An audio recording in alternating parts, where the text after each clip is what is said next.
Bonsoir et bienvenue à chacun et chacune d'entre vous. Je suis très heureuse d'être avec vous aujourd'hui pour explorer ensemble un thème qui me tient profondément à cœur, rester stable au milieu des tempêtes.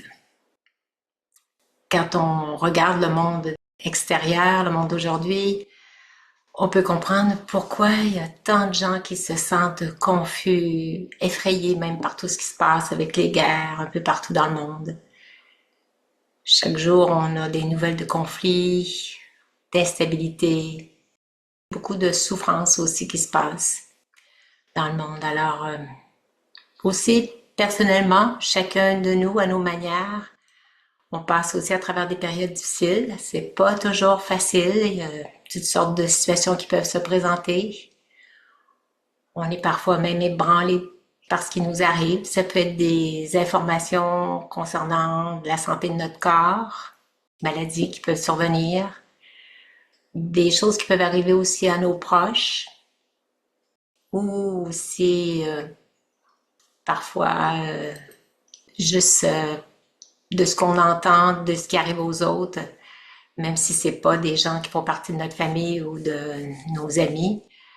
Juste ça, des fois, ça peut nous ébranler aussi. Alors, on n'est pas à l'épreuve d'être déstabilisé à plusieurs reprises.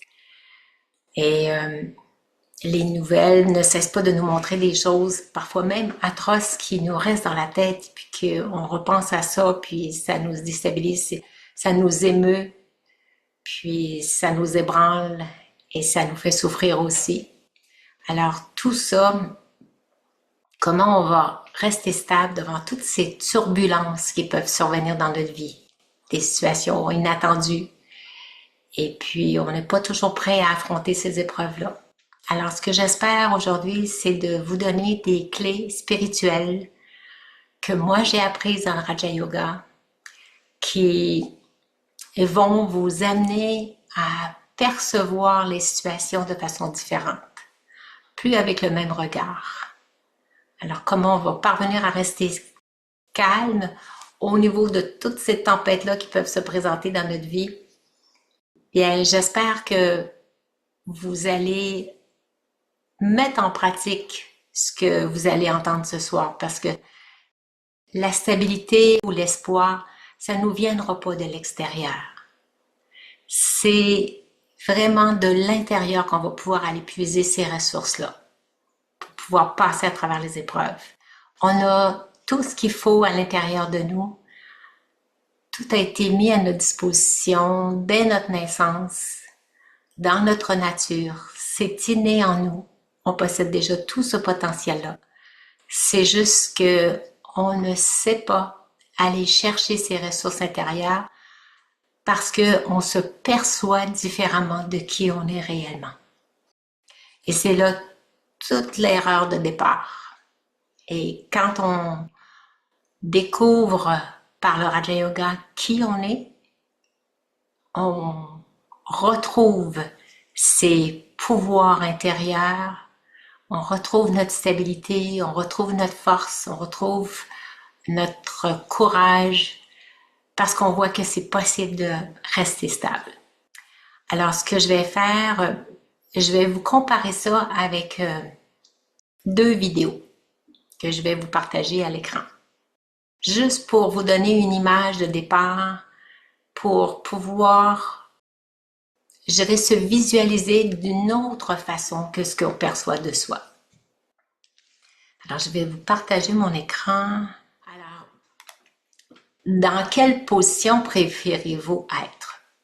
Hein? Quand on se retrouve au milieu d'une tempête, si on se voit dans notre corps physique, au milieu de cet univers qui est autour de nous, qui est plein de turbulences, ben, c'est sûr que c'est difficile de rester optimiste. Hein? Si on le regarde, lui, dans son petit bateau, là, avec la grosse tempête autour de lui, il fait pas gros. Hein? Il peut pas se sentir puissant dans cette position-là. Par contre, si on se voit à l'intérieur du phare, même si c'est la tempête à l'extérieur, on peut garder notre stabilité intérieure parce que on se sent solide. On sent qu'on a tout le pouvoir à l'intérieur de nous. On sent qu'il n'y a rien qui peut nous déstabiliser parce qu'on est ancré sur quelque chose, une fondation qui est très solide. Ici, il n'y en a pas de fondation. Ici, on est à la merci des intempéries. Quand on se sent tout seul dans notre petite barque, quand on passe à travers des épreuves, puis qu'on sent que les autres vivent pas ce qu'on vit, puis c'est à nous que ça arrive, on se sent désemparé, on se sent découragé, on se sent pas en mesure de passer à travers l'épreuve et on se met à paniquer. On se met à vraiment à être découragé. On se dit on ne pourra pas passer à travers l'épreuve. C'est trop gros ce qui m'arrive. Alors, je vais vous demander, partage, je vais arrêter le partage. Quelle pourrait être cette si grande épreuve qui pourrait vous arriver et qui vous sentez que là, ça c'est trop, vous ne pourrez pas passer à travers? Est-ce qu'il y a une idée, vous avez une épreuve? Je vais vous montrer que oui, il y a moyen de passer à travers. Fait que, s'il y en a qui veulent m'apporter une situation, une épreuve qui pourrait arriver et que vous sentez que ça c'est trop, c'est au-delà de vos capacités, au-delà de votre force. Qu'il y en a qui pourraient me donner un aperçu de cette épreuve-là. Oui? Moi, le témoignage que j'ai à te faire à l'école, c'est que on peut être dans le radeau, dans Oui? une situation comme ça, et ne pas s'en rendre compte. C'est mon témoignage à moi aussi. Ah, OK. Et ne pas voir ça comme quelque chose de, puis qu'il faut vraiment aller profondément dedans. Tout ce qu'on sent, c'est la détresse, là. Mais c'est que Ouais. rendu en méditation profondément dedans, tu te rends compte que tu es dans le radeau, puis que tu n'as aucune prise, tu sais.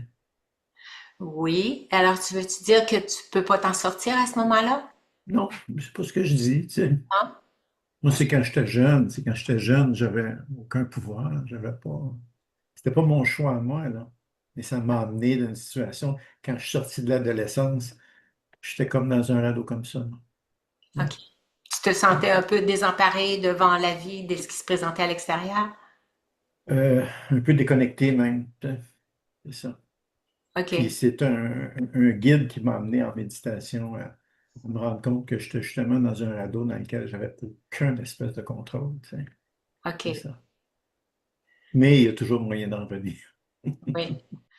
Alors, c'est ça. Si on se sent dans ce petit bateau-là, que tu appelles un radeau, Mm. oui, ça peut être assez insécurisant parce que on s'identifie comme étant cette forme corporelle et on est dans le monde extérieur et tout à l'extérieur est tellement bouleversé que nécessairement on peut pas faire autrement que d'être ébranlé nous aussi. Le bateau va tanguer vraiment puis il peut même renverser.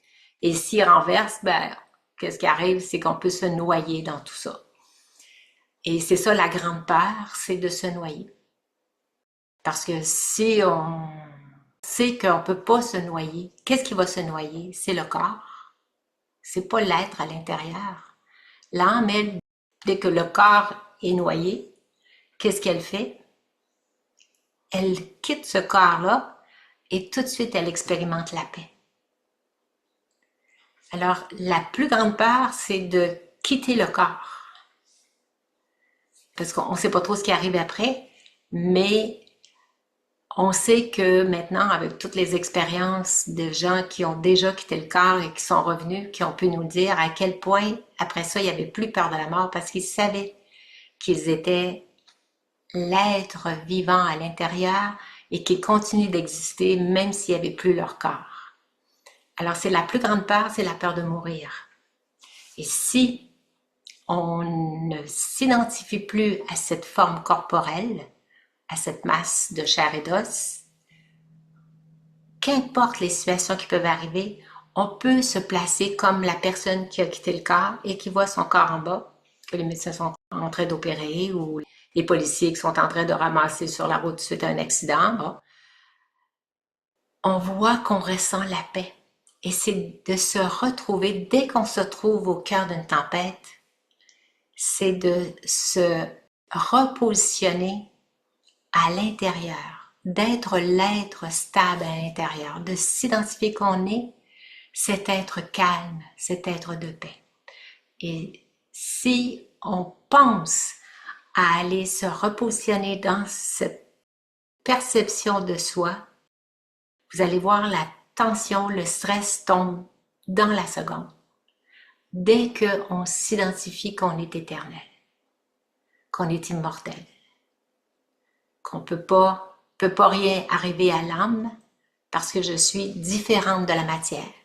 Et tout ça, ça se passe dans le monde extérieur.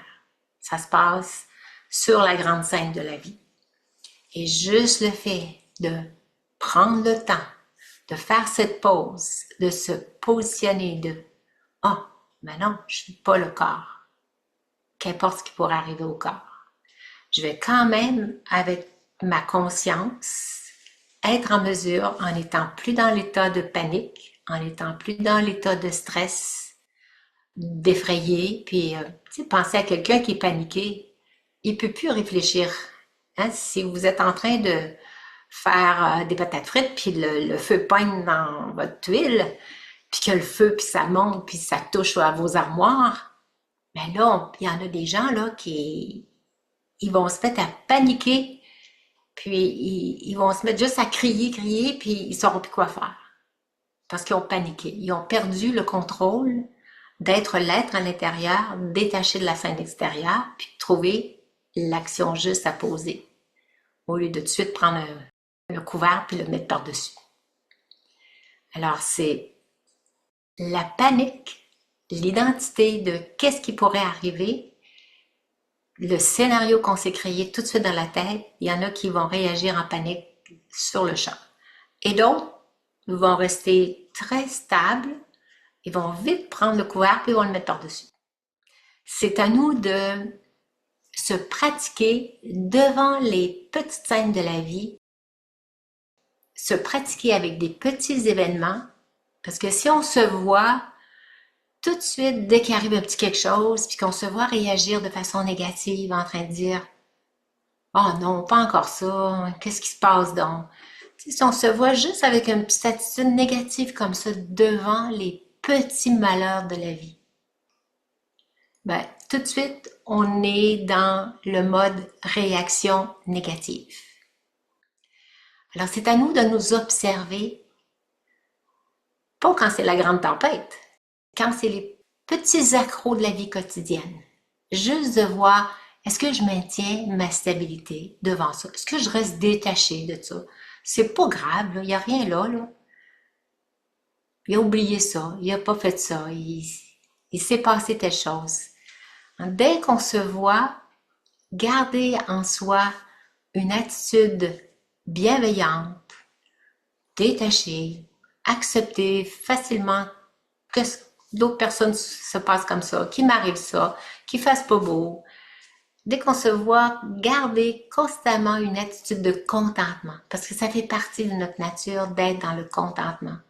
Rester constamment contenté, toujours heureux à l'intérieur. Hein? Ça, c'est un enseignement qu'on a tous les jours au centre. Sur Raja Yoga, on a toujours des enseignements le matin. Et beaucoup de ce temps-là, c'est vérifier notre niveau de contentement. Est-ce que j'arrive à garder mon bonheur intérieur constamment? Toujours. Tu te fais à manger, t'as brûlé quelque chose. Puis, c'est pas grave. Soit tu le jettes, soit tu le manges pareil. Tu décides ce que tu fais avec.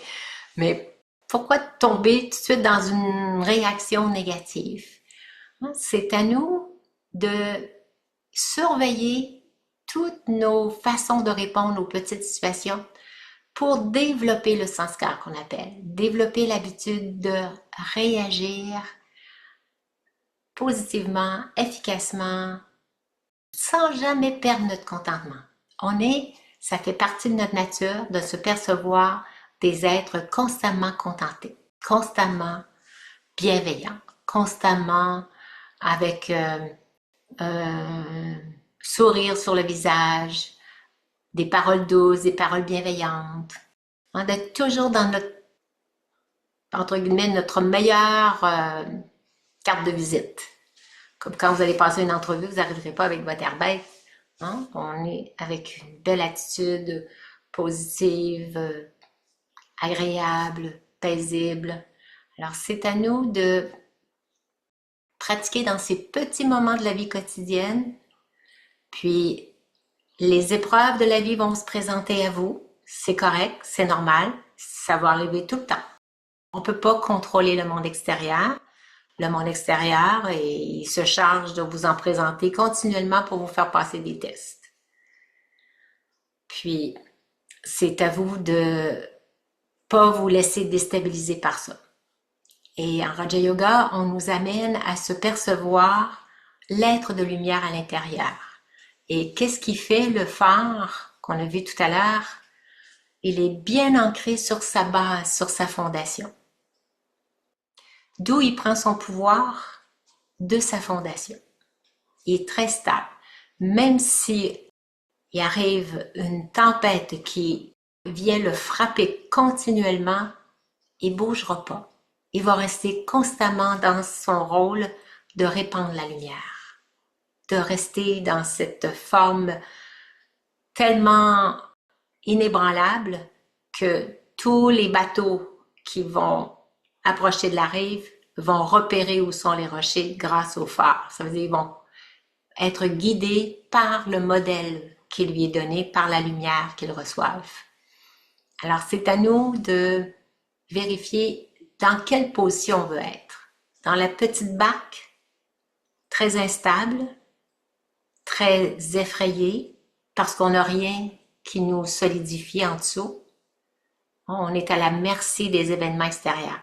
Et quand on est à la merci des événements extérieurs, bien, on peut vraiment être ébranlé. Je vois un petit message ici qui dit « ça a l'air simple ». Eh bien oui, c'est simple.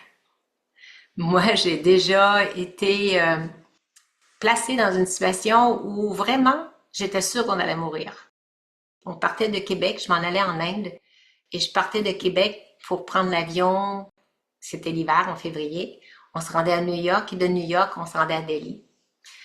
Et ce jour-là, on est parti de Québec, c'était correct, la température, mais rendu à New York, c'était vraiment la grosse tempête.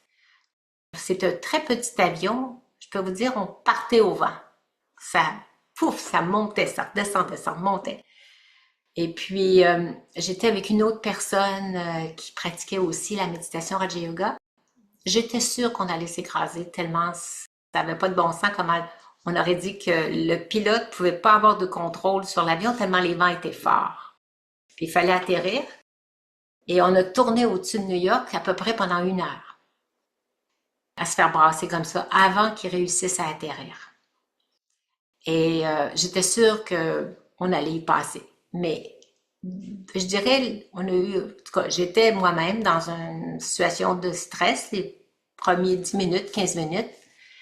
Puis là, ben, à un moment donné, ça s'est mis à brasser tellement fort je veux dire, l'avion, on brassait comme ça. Ça arrêtait pas de brasser. Fait que là, à un moment donné, je me suis dit, bon, ben, regarde, ça va se terminer aujourd'hui. Juste le fait d'avoir eu cette conscience que ça allait se terminer là, j'ai tout de suite décidé de accepter que j'allais mourir à ce moment-là. C'était ça, ma fin. C'était ça, ce jour-là. Et juste le fait d'avoir pris de l'acceptation de mourir, que c'était ça qui allait se passer, tout de suite le stress a tombé dans la seconde. Et je me suis dit, on ne meurt pas de toute façon, on est éternel. Cette connaissance-là de savoir que j'étais éternelle, que mon rôle ici, dans ce rôle de mère, d'éducatrice, de professeur, bon, de tous les rôles que je joue, de frère, de sœur, j'ai des frères et des sœurs, bon, toute ma famille, mes parents, l'enfant, tout ça, tous ces rôles-là que je joue, ben, ça allait se terminer là.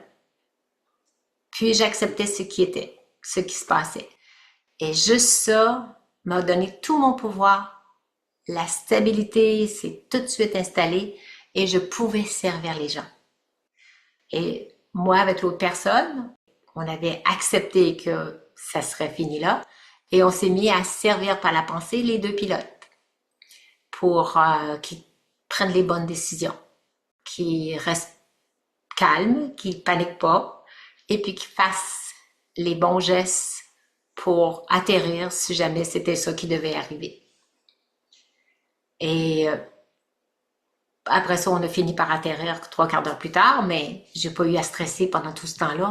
On n'est pas arrivé à l'aéroport complètement épuisé. Alors, voyez-vous, oui, ça a l'air facile, mais c'est une question de comment on se perçoit. Si je me perçois la matière, le corps, oui, je vais rester stressée. Mais si on sait qu'on est éternel, il s'agit d'avoir cette foi-là par contre. Ça prend ce point de départ-là, s'identifier qu'on est des âmes, des êtres de lumière, qu'on est éternel. L'âme ne meurt pas, elle fait tout simplement changer de rôle, changer de famille, changer de pays ou changer de corps, et puis elle revient, elle se réincarne dans un autre corps, tout simplement. Alors ça veut dire que notre rôle se termine. Alors ça prend beaucoup de foi, oui, ça prend de la foi. Je vois qu'il y a d'autres personnes qui ont mentionné le deuil d'un être cher. OK, comme épreuve, le deuil d'un être cher, comme une autre épreuve à passer. Eh bien, pourquoi c'est si difficile de passer à travers une tempête comme ça? Ben, un être cher, pourquoi on est si affligé? C'est à cause de l'attachement. Cette personne-là a été placée sur votre chemin pendant un certain temps. Son rôle n'est pas éternel avec vous. Un jour, c'est soit vous qui allez le quitter avant, ou lui va vous quitter avant. Fait que cette personne-là a tout simplement maintenant terminé son rôle avec vous. Il va poursuivre son rôle avec d'autres personnes, d'autres âmes. Et ce qui nous fait souffrir, c'est l'attachement.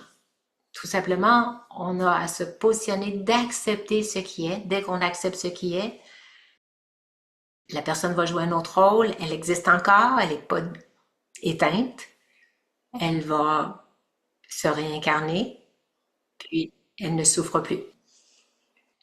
Alors, ce qu'il faut bien réaliser que ce sont mes qualités intrinsèques que j'ai à l'intérieur qui ne sont pas dépendantes des situations extérieures. De réaliser que la paix, c'est quelque chose qui est intrinsèque en moi, ça fait partie de l'être. C'est inné, on arrive avec cette conscience d'être un être paisible et on peut se raccrocher à cette perception de soi dès qu'on le souhaite. On est un point de lumière qui est situé juste ici derrière les yeux, c'est juste à notre poste de contrôle au centre du front. Puis je suis celui qui prend une position de recul et qui observe la scène extérieure. Et là, ça m'amène à vous donner une autre clé à part notre perception. La première clé, c'était de percevoir qui je suis réellement. Et la deuxième, c'est la pratique du détachement. Un peu comme un médecin qui est à l'urgence à l'hôpital, quand le patient arrive, qui est très amoché, il vient d'avoir un accident, le médecin peut voir sa souffrance, sentir les douleurs qu'il peut ressentir. Le médecin peut avoir de la compassion pour son patient, mais il garde une position détachée de ce que le patient vit. Parce qu'il a besoin d'une clarté intérieure et une stabilité qui lui permettent d'agir avec clairvoyance puis bon discernement par rapport aux gestes à poser pour aider la personne. Alors, c'est ce qu'on appelle le détachement. Le détachement, faut pas considérer ça comme une fuite ou de l'indifférence. C'est pas du tout ça. C'est juste qu'on n'est pas ébranlé par ce que vit l'autre ou par rapport à ce qui se passe dans le monde. Si on voit des guerres dans certains pays puis que ça nous ébranle, bien, on n'est pas en mesure à ce moment-là de leur envoyer des bons souhaits d'espoir, de paix, de garder courage. On est nous-mêmes ébranlés. C'est comme un parent qui voit des choses qui arrivent à son enfant, puis qui est très affligé par ce qui lui arrive. Pourquoi il est si affligé? C'est à cause de l'attachement. Toujours l'attachement. Alors, c'est pour ça qu'on dit que le détachement nous permet de mieux aider la personne. Parce que c'est comme un psychologue. Quand le patient va voir son psychologue, puis qu'il lui raconte tous les malheurs qui lui sont arrivés dans son enfance, puis qu'il se met à pleurer par rapport à ce qu'il a vécu, ben, si le psychologue se mettait à pleurer avec la personne, ben, on pourrait pas dire que c'est un psychologue qui peut vraiment lui venir en aide, hein? Et c'est comme identifier avec la personne, c'est comme si c'était imaginé que c'était ça qui pourrait lui arriver à sa fille aussi. Puis là, c'est des gros drames. Alors, il n'est pas détaché du tout de la scène. Alors, il faut qu'on reste complètement détaché de ce qui arrive à l'autre personne pour être en mesure de la sauver, de l'aider. C'est ça le détachement. Hein? C'est pas être influencé par la situation, être capable de garder notre stabilité.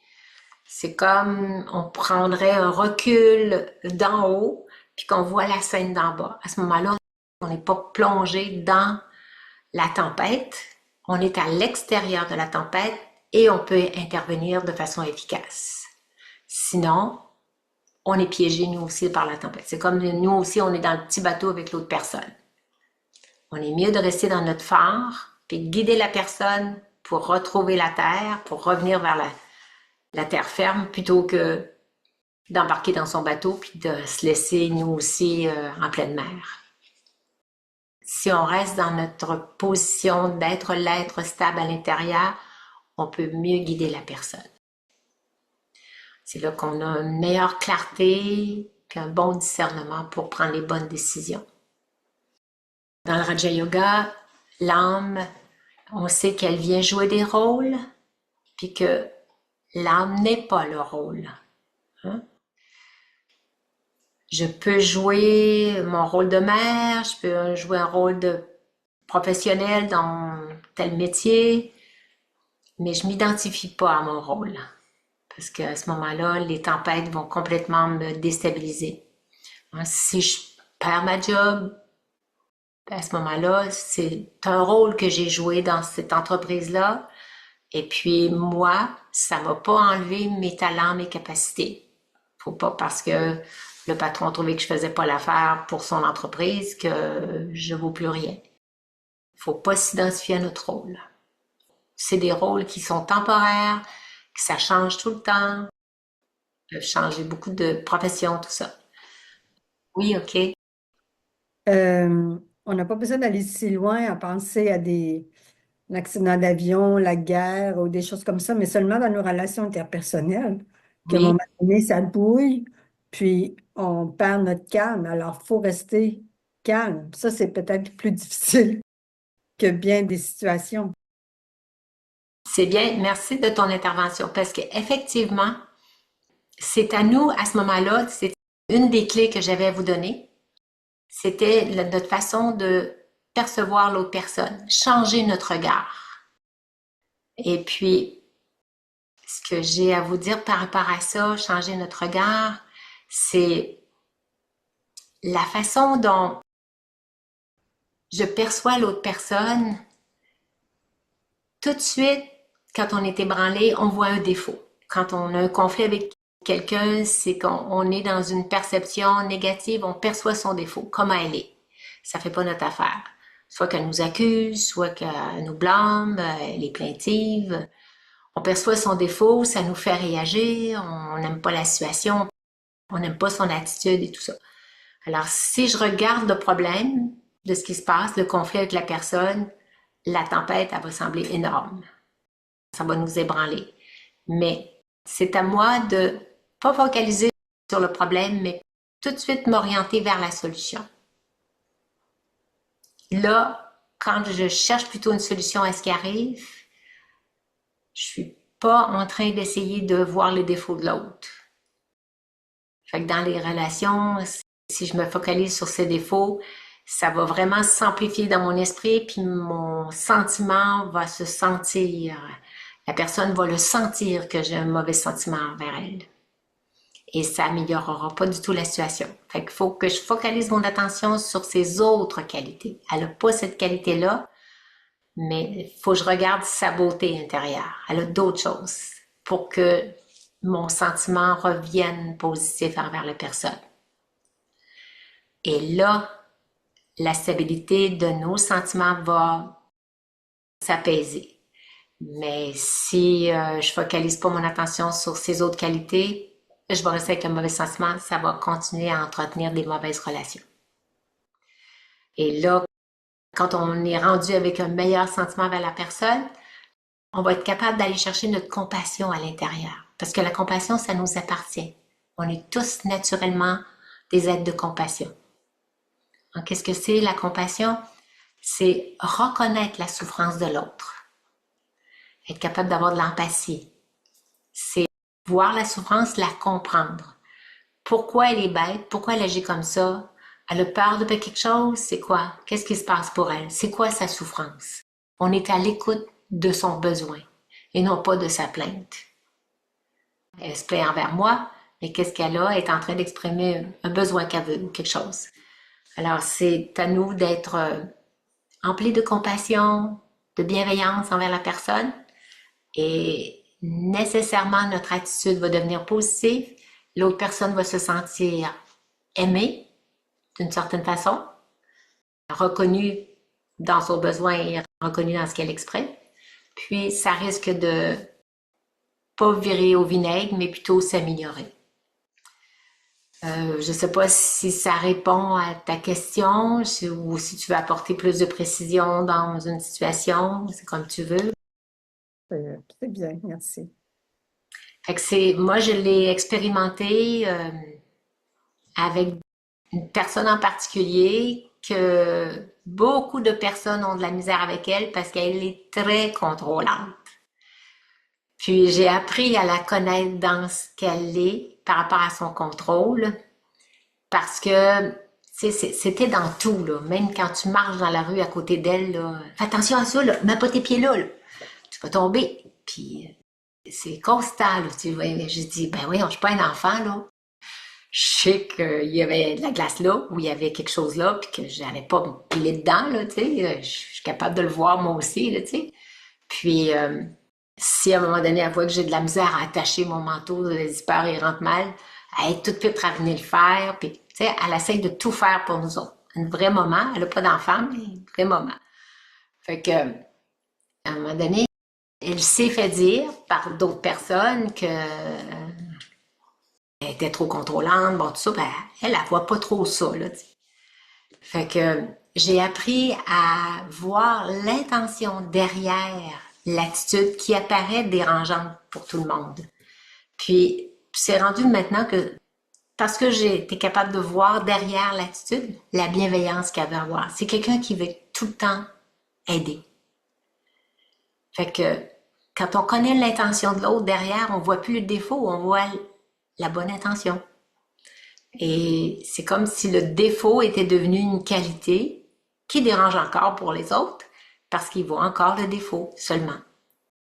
Alors c'est à nous de percevoir au-delà des apparences. Puis elle donne toujours son avis, puis elle a toujours raison, puis c'est correct. Laissons-la avoir raison. Puis des fois, elle avait raison, effectivement. Pas toujours, mais des fois. Fait que c'est ça, elle est plus sûre de son coup, puis elle montre. Fait que c'est à nous de rester détachés de tout ça. Le détachement est tellement plus une solution pour rester stable, puis plus laisser ébranler. On s'en fait pour des petits riens. On perd notre stabilité pour souvent des pécadilles. Si on savait se voir aller, puis si on examinait à la fin de notre journée comment on s'est comporté, on réaliserait bien des choses. Mais on ne prend pas le temps de le faire. Alors, un point important que je voudrais vous signaler, c'est dégager cette énergie d'amour et de bienveillance. Parce qu'on dégage des vibrations par rapport à la façon dont on parle, la façon dont on agit. Fait que les tempêtes extérieures sont souvent amplifiées par nos propres tempêtes intérieures. Donc, quand on sent qu'on est dans la peur, dans la colère, dans l'impatience, toutes nos formes de blessures là, de l'âme là, qu'on appelle l'abandon, le rejet, l'humiliation, la trahison, puis l'injustice. Puis les attentes aussi, tout ça. Si on est en mesure de reconnaître notre état émotif intérieur, comment on se sent, pour vite se repositionner à l'endroit. C'est comme quand vous avez un chandail que vous réalisez que les coutures sont à l'extérieur, vous l'avez mis à l'envers, pas long qu'on change, on vire de bord. On a ce même pouvoir-là avec notre propre esprit. Quand on voit qu'il est parti de travers, c'est à nous de tout de suite, dès qu'on le réalise, avec notre chandail, on change, hein? Dès qu'on réalise qu'on est dans une peur, dans une colère, dans une impatience, c'est à nous de tout de suite leur virer de bord, leur mettre dans la bonne position. C'est un pouvoir qu'on a. Faut se le donner. Faut aller le chercher. Faut aller le mettre en pratique. Faut aller l'utiliser, ce pouvoir-là. De repositionner notre état mental intérieur. C'est intrinsèque à l'âme. Ça fait partie de la nature de l'âme d'observer dans quel état elle se sent, dans quel état émotif elle se sent, pour se repositionner à l'endroit. C'est un pouvoir qu'on a. Il faut se le donner. Alors, le Raja Yoga nous enseigne que les vibrations qu'on émet influencent notre environnement. La façon dont on se sent à l'intérieur, ça va être influencé à l'extérieur. J'ai entendu une conférence de quelqu'un qui venait en aide aux gens qui étaient atteints d'Alzheimer.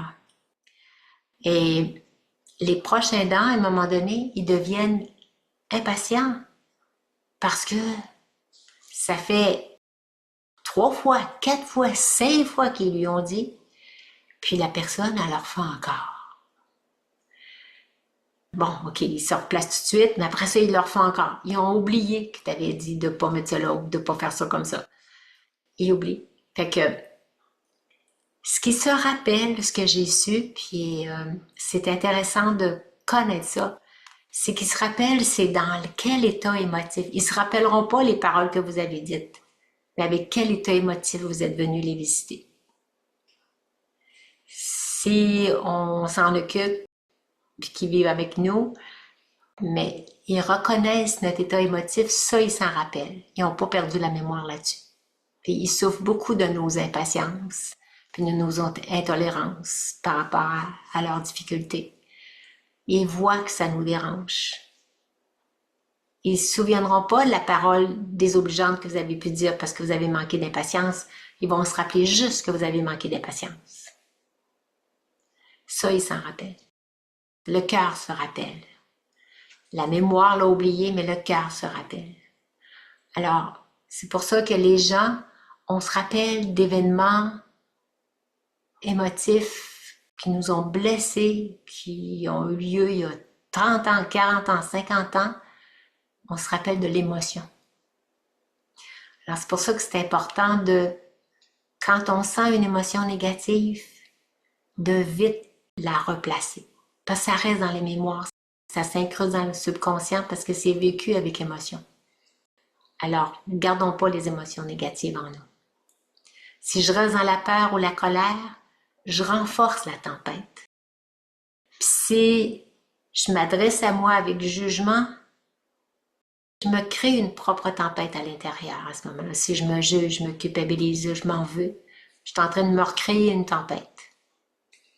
Alors, quand j'émets de l'amour, de la compassion, du respect, c'est là que je deviens un stabilisateur. J'amène la paix dans l'atmosphère autour de moi. Je soutiens les âmes.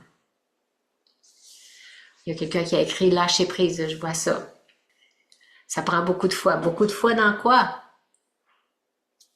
On a le pouvoir de se replacer à l'intérieur. Quand on se lève de mauvaise humeur, on peut vite se replacer.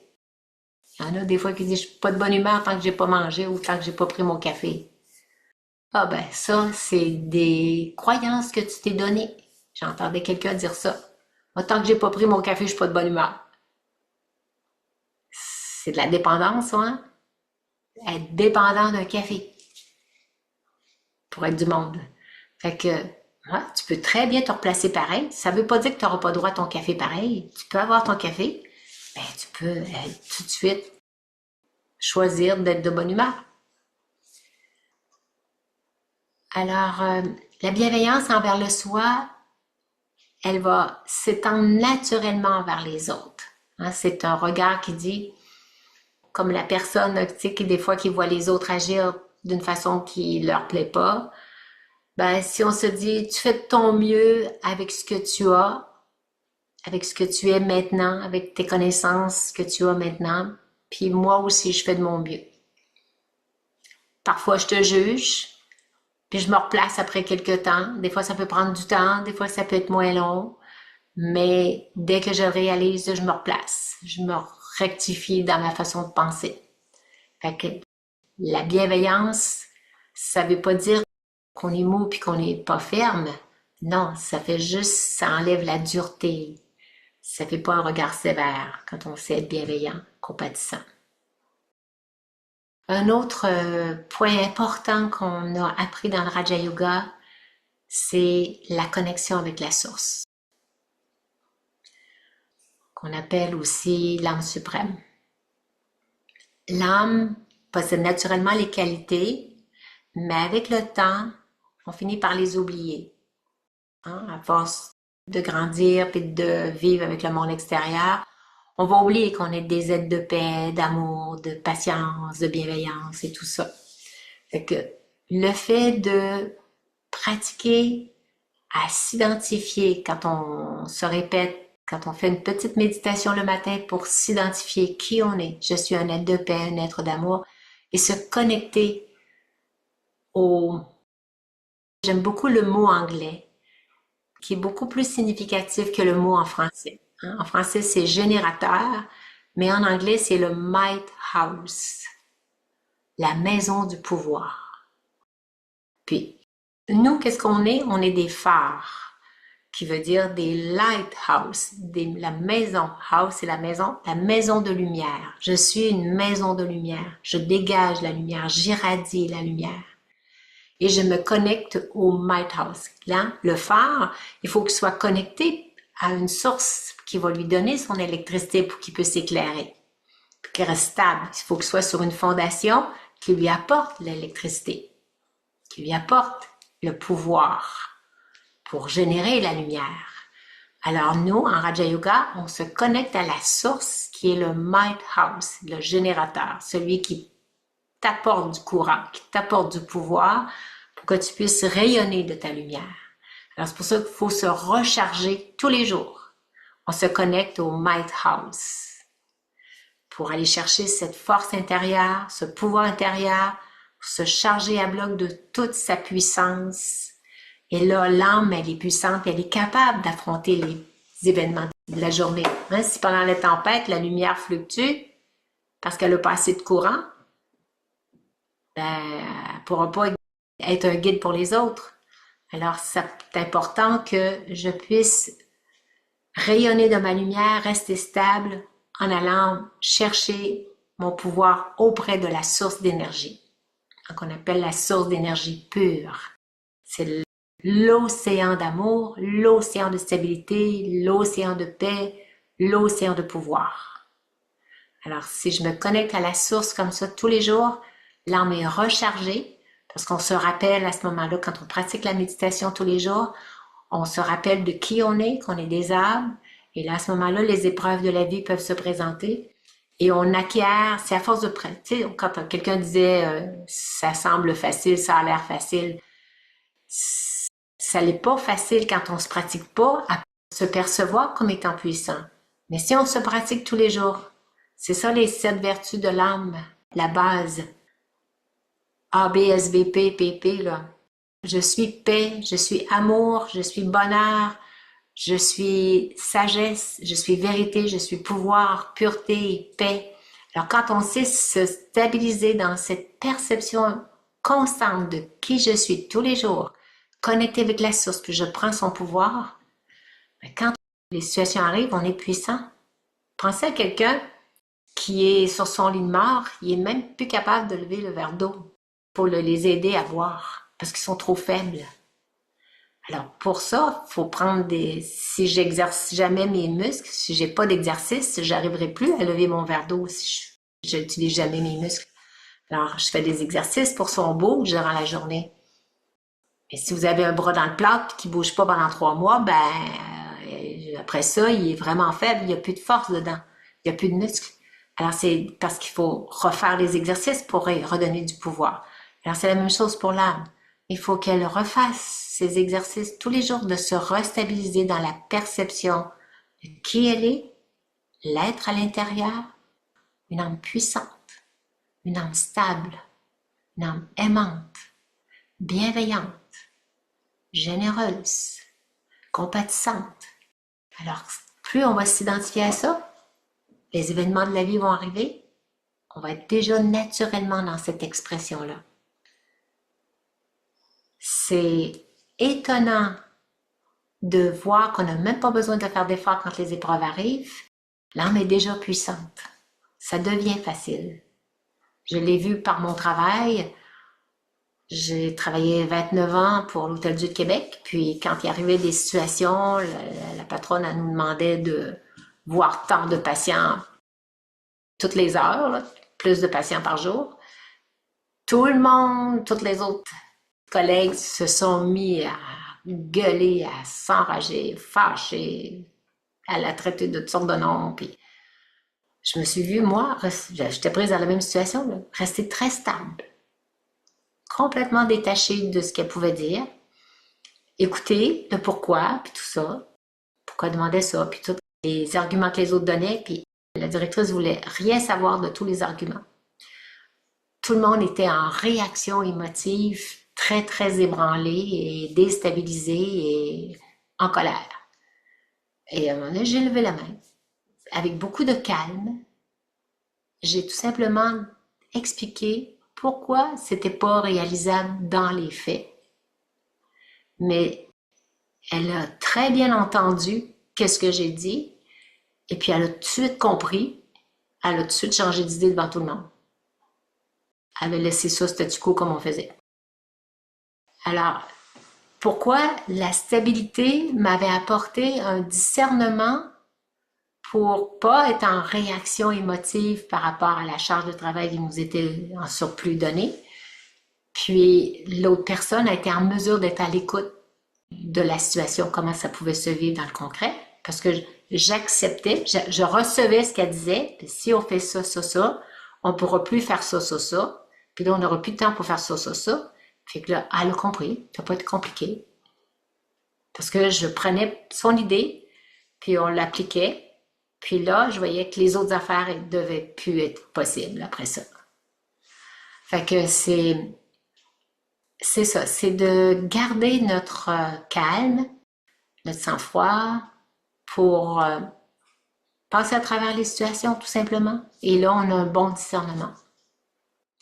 Fait que c'est en se connectant avec la source tous les jours qu'on va chercher le pouvoir de l'âme. Le Might House nous recharge d'énergie positive parce que c'est une source d'énergie complètement pure qui n'a aucune négativité puis qui a une perception de nous tellement pure et élevée qu'on en vient à se voir avec cette même perception-là. Parce qu'on est tellement porté à se juger, puis à se critiquer, puis à s'en vouloir, puis à se culpabiliser.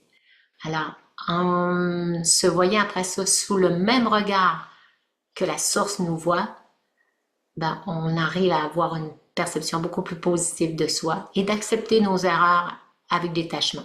C'est correct, je me suis trompée. Puis j'ai appris de ça. On se culpabilise pas, je fais juste apprendre de la leçon, puis ok, je le sais pour la prochaine fois, je vais faire mieux la prochaine fois, c'est tout. Alors, je prends de la force, du courage, de la stabilité, de la douceur. Puis, on sent qu'on n'est pas seul. On est accompagné, on l'amène avec nous. Et si on reprend l'image du phare, puis qu'un petit enfant est avec son père dans le phare, puis qu'on voit la grosse tempête à l'extérieur, puis c'est plus que d'habitude, les vagues arrivent à monter jusqu'en haut du phare, puis frapper contre les vitres. Le petit enfant, qui est là, il peut se mettre à avoir peur. Ah, c'est pas comme d'habitude, la tempête est beaucoup plus puissante que d'habitude, c'est peut-être dangereux. Mais quand elle voit son père à côté qui lui reste très stable devant tout ça, c'est correct, pas de problème. Tout de suite, l'enfant redevient sécurisé. Il voit que son père ne panique pas devant ça, qu'il ne voit pas que c'est inhabituel puis que c'est dangereux. C'est correct. Alors l'enfant, tout de suite, retrouve sa paix.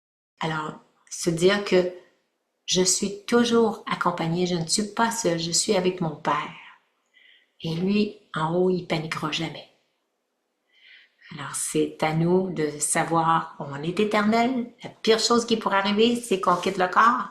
Puis même là, on retrouve la paix complète à ce moment-là. C'est la stabilité.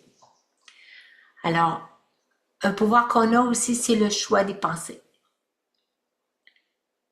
L'un des plus grands défis auxquels les gens sont confrontés aujourd'hui, c'est de gérer leur propre esprit. Nos pensées, on a l'habitude des trimballer dans toutes sortes de directions, puis des fois on se crée plein de scénarios qui vont même nous mettre dans des situations qu'on s'est inventées, puis qu'on va se mettre à avoir peur avec ça. On se crée des peurs, comme on dit, juste par nos propres pensées. Hein? Il semblerait qu'on a 50 à 60 000 pensées par jour.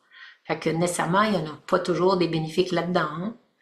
Fait que l'un des plus grands défis auxquels les gens sont confrontés aujourd'hui, c'est vraiment de prendre conscience, d'être capable de maîtriser leurs pensées.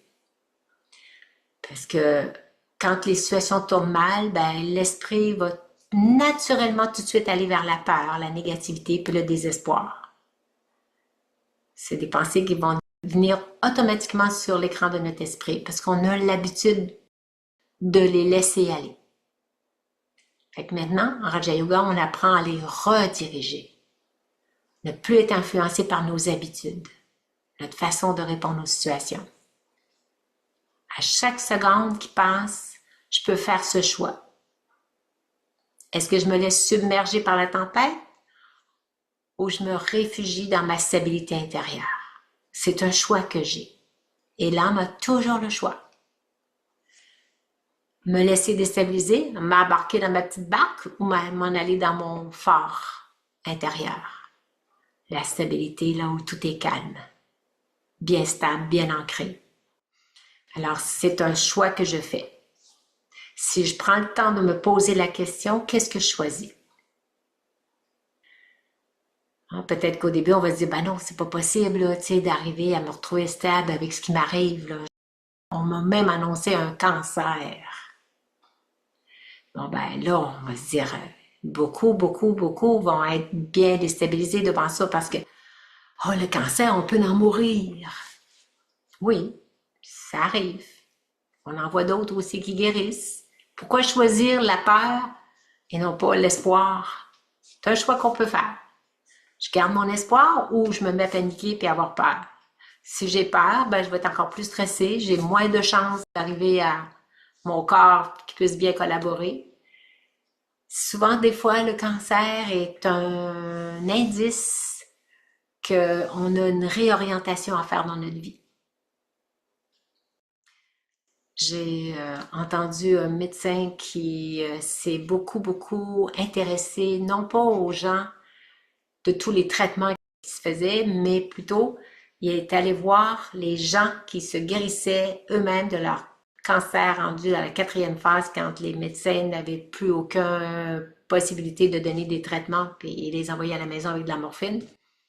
Puis qu'il y en a des cas comme ça qui se sont sortis de l'impasse du cancer en changeant leur façon de penser, leur façon de répondre aux situations.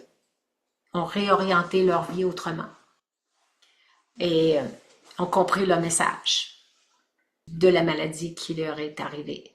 Puis ont vu que c'était le plus beau cadeau qu'ils avaient eu de leur vie parce qu'ils se sont guéris en repositionnant leur façon de se percevoir et puis de s'orienter dans leur vie.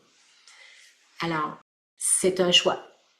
Où je me mets à paniquer ou je garde espoir, puis j'essaie de me stabiliser pour corriger le tir où est-ce que j'ai pu bifurquer loin de ma direction, qui est mon plan de vie en fait, qui m'était destiné. On apprend qu'il y a quelque chose de puissant à l'intérieur de nous. On peut changer la direction de nos pensées à tout moment. C'est un pouvoir que l'âme a. Je peux changer la direction de mes pensées. Cela ne paraîtra pas facile au début, mais c'est possible parce qu'on apprend à les rediriger. C'est ce qu'on fait en méditation, on les dirige. Et plus on se pratique à les diriger en méditation, quand la preuve arrive, on sait les diriger. On a déjà appris à diriger notre petit bateau, notre petit dérivaire. On sait diriger vers là, on va aller par là, on s'en va par là. On apprend à les diriger comme ça. Puis, la meilleure façon de les apprendre, c'est pas d'attendre qu'ils fassent la grosse tempête dehors pour apprendre à diriger notre petit bateau. On le fait tous les jours, quotidiennement, pour se diriger vers des pensées spirituelles élevées envers le soi, envers les autres, envers tout ce qui nous arrive, se laisser guider par la source d'énergie qui, elle, sait ce qui est bon pour toi, puis voyez ce qui arrive. Alors, je peux me demander quelle pensée choisir maintenant. Une pensée de crainte? Une pensée de colère? Ou une pensée de stabilité, une pensée de confiance? Qu'est-ce que vous préférez? C'est comme un plat. Si je vous offre deux plats, quel que vous préférez? Tout de suite, des fois, vous allez choisir celui qui est votre plat favori. L'autre qui vous dit rien, vous allez le laisser de côté. C'est facile de choisir. C'est facile de choisir je suis stable, rien ne peut m'enlever ma paix, ou tout ce qui m'arrive est bien effrayant. Qu'est-ce que vous préférez là-dedans? Je suis stable et rien ne peut m'enlever ma paix, qu'importe ce qui arrive. Je peux traverser cela, j'ai déjà traversé bien pire. On a passé à travers bien des épreuves dans la vie. Une autre épreuve qui se présente, oui, je peux la traverser elle aussi. C'est pas, ah non, pourquoi ça m'arrive tout le temps à moi? Bon, ça, c'est une façon de réagir de façon très négative. Pourquoi ça m'arrive tout le temps à moi? Tandis que je peux dire, ah, ben, j'ai déjà traversé ça. Je suis expérimentée maintenant, je peux bien traverser ça encore. Ça, c'est une façon beaucoup plus positive de passer à travers. J'ai la force de traverser cette épreuve, non. Et non pas, je me sens faible devant ça. J'en peux plus. Et tout a un sens, même si je la vois pas encore. Ça aussi, des fois, il peut nous arriver des choses, c'est pas pour rien que ça nous arrive. Et la perception de qui je suis un être de lumière. Ça, c'est très léger, c'est lumineux, de s'identifier à être un être de lumière. Tout dépend de la qualité de nos pensées.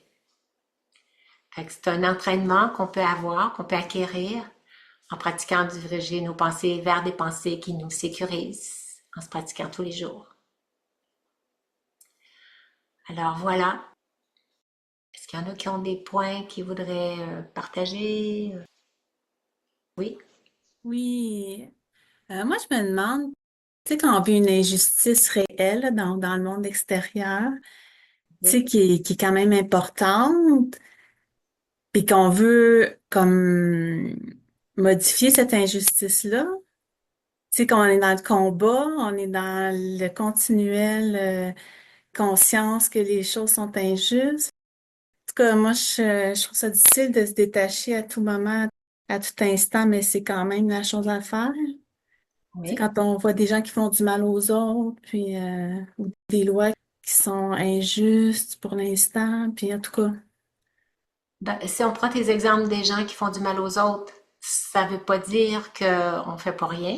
Tu sais, on faut les protéger. Hein. Si mettons quelqu'un qui bat un enfant ou les enfants qui sont mm, maltraités, des choses comme ça. Bon ben oui, c'est pas de quand on dit rester détaché, c'est rester stable, de pas être en réaction, mais de poser les bonnes actions, des actions justes pour rectifier la situation. Puis avec un bon discernement, fait que c'est pour ça quand on dit être détaché, Parce que si je suis ébranlée, si je suis émotivement déstabilisée, je vais plus réagir par la colère, par des mauvais sentiments. Et comme je suis dans une énergie négative, je ne pourrai pas récolter un résultat positif. Je suis en train de semer quelque chose de négatif, moi-même, par ma réaction de jugement, puis de critique, puis de blâme, en voyant ça comme une injustice. C'est juste de voir que ça, c'est à rectifier. Et là, j'agis en conséquence. Mais je ne me laisse pas ébranler émotivement par ça. Je reste comme le médecin. Il ne faut pas qu'il soit ébranlé. Le psychologue, il ne faut pas qu'il soit ébranlé. C'est eux autres qui peuvent venir en aide. S'ils sont ébranlés, ils ne sont pas en mesure d'apporter vraiment complètement leur bon discernement pour poser le bon geste. Ça va être plus avec des attitudes négatives. Il faut vraiment regarder avec quel sentiment intérieur je suis pour pouvoir poser la bonne action qui va récolter quelque chose de positif. Donc, si on est chargé de colère, puis c'est ça qui fait qu'on va au combat, c'est pas la bonne solution, là. C'est ça. C'est pas avec de la colère, parce que la colère, c'est une énergie chargée de vibrations négatives. Elle va provoquer du négatif chez les autres. Hein? Rappelez-vous, on récolte ce que l'on sème. Si je sème de la colère, je vais recueillir de la colère. Si je sème des bons sentiments, des bonnes intentions, de bonne volonté, je vais aller chercher la bonne volonté chez l'autre. Je vais réussir à éveiller leur bonté à l'intérieur d'eux. Parce que je vais agir moi-même avec bonté envers les personnes que je veux protéger. Et non pas accuser négativement les autres en les considérant pas corrects. Mon intention est d'aider les personnes qui sont démunies ou qui sont exploitées. Et là, mon intention est pure. Et j'agis d'une façon positive pour les protéger et j'agis pas avec colère. J'agis de façon posée et je vais être beaucoup plus entendue et respectée quand je vais m'exprimer parce que je suis en plein contrôle de moi. La colère exerce des pouvoirs sur les autres, mais ne changera jamais leurs sentiments. Tu sais, c'est comme un client qui arrive dans un magasin puis qui veut remettre quelque chose qu'il a acheté puis qu'il veut pas garder. Puis s'il agit avec colère, oui, peut-être que le magasin va lui remettre pour pas perdre le client. Puis il a l'impression qu'avec ça, en agissant avec la colère, il obtient ce qu'il veut. Fait que là, il apprend à développer la colère et dit ça marche. Le parent qui crie bien fort à son enfant, allez vous coucher, personne ne bouge. Puis là, à un moment donné, il se met bien en colère. Là, tout le monde court, on va se coucher. Moi, je me souviens, on était 10 enfants. Fait que, tant que mon père parlait pas trop fort, ben, quand il m'a dit au seul ton, là, OK, là, on écoutait. Fait qu'on développe la perception que la colère, ça fait agir les gens. On obtient du pouvoir sur eux. Mais c'est une fausse perception. Quand on est rendu adulte, ça marche pas avec les adultes.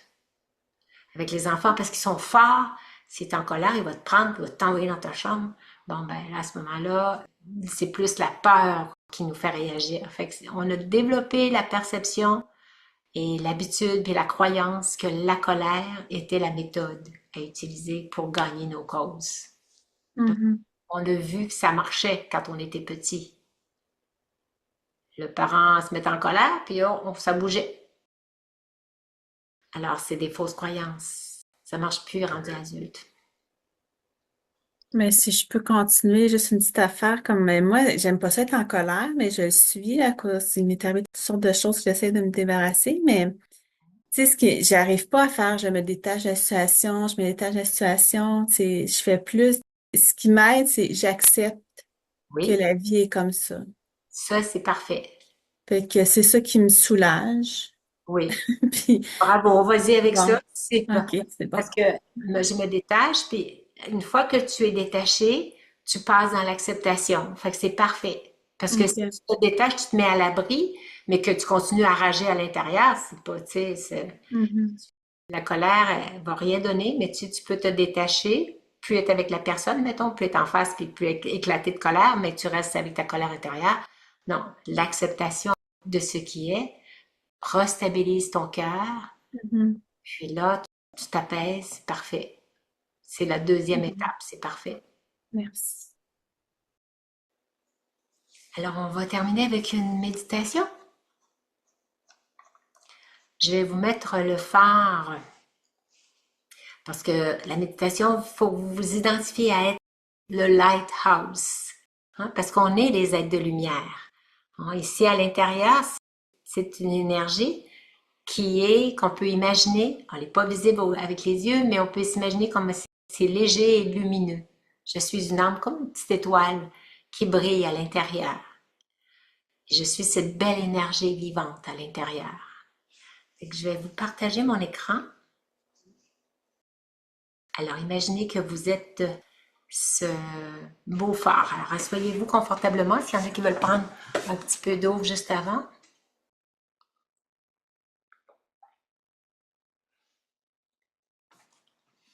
Alors, je m'assois confortablement.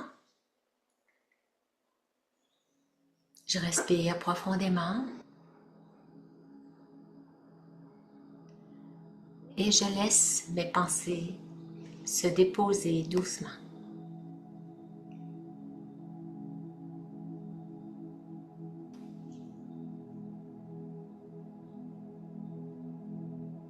Je vérifie s'il y a des tensions au niveau du corps. Je me désidentifie de tous mes rôles. Et je me tourne vers mon monde intérieur, derrière les yeux. Je ressens un point de lumière, un être conscient. C'est ce que je suis, une énergie éternelle qui a toujours existé et qui existera toujours. Une énergie stable, puissante. Et cette énergie est une énergie de paix.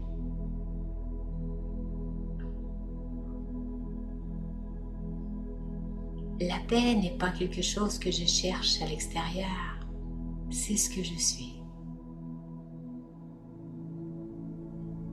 Autour de moi, peut-être que des tempêtes peuvent se présenter. Mais à l'intérieur, il existe ce centre d'énergie, un espace immobile. Et pour bien ressentir cet espace de paix, je me pose la question, quelle sera ma prochaine pensée?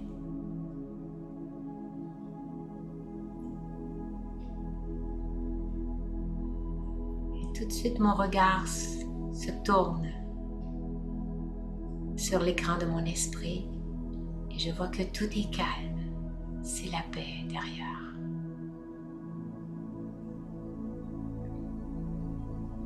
C'est cet espace de silence.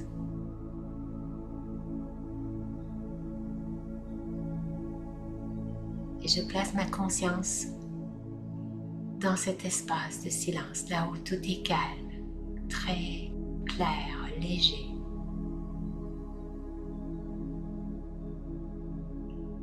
Et dans cette conscience d'être l'être à l'intérieur, détaché de la forme corporelle, sans corps, je tourne mon attention vers la source de lumière, vers l'océan de paix, l'océan de pouvoir, le Might House, qui est ma fondation sur laquelle je peux m'appuyer, je peux m'ancrer, me stabiliser. Et bien ancré sur l'océan de pouvoir, l'océan de paix, je me sens solide, bien stable. Je sens une sécurité s'installer doucement en moi. Cela me fortifie. Je deviens un pilier de paix. Je me sens stable comme ce phare bien ancré. Je suis bien ancré dans ma paix intérieure. Je suis une lumière stable au milieu de la tempête extérieure. C'est ce que je suis. Je m'identifie à être cette énergie, cet être de lumière, détaché du monde extérieur.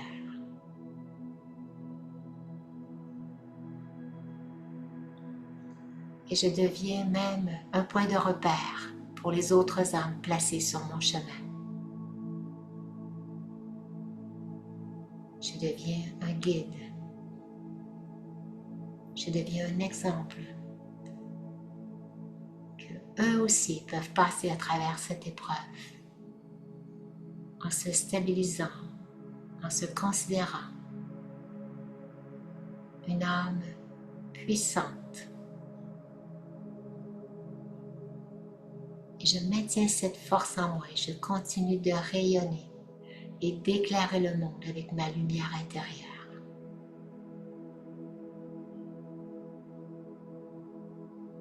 Je reste bien connectée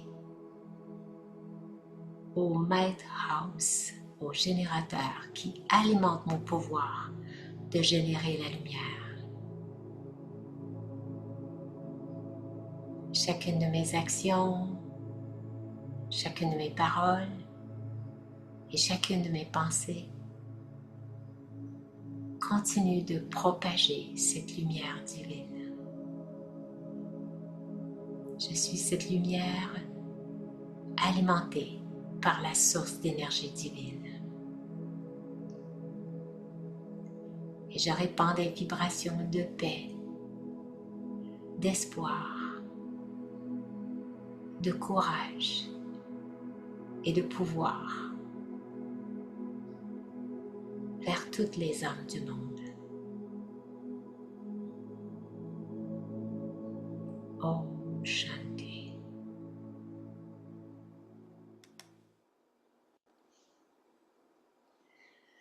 Alors voilà qui termine notre rencontre d'aujourd'hui. Je vous souhaite de devenir ces phares lumineux qui guident les âmes, qu'eux aussi peuvent passer à travers des épreuves. Et grâce à votre expérience de comment vous stabiliser à l'intérieur, de vous identifier à être cette énergie puissante à l'intérieur, vous allez être en mesure de passer à travers tout ce qui peut se présenter dans votre vie. Jamais se décourager. Vous êtes des âmes puissantes. Namaste. Om Shanti.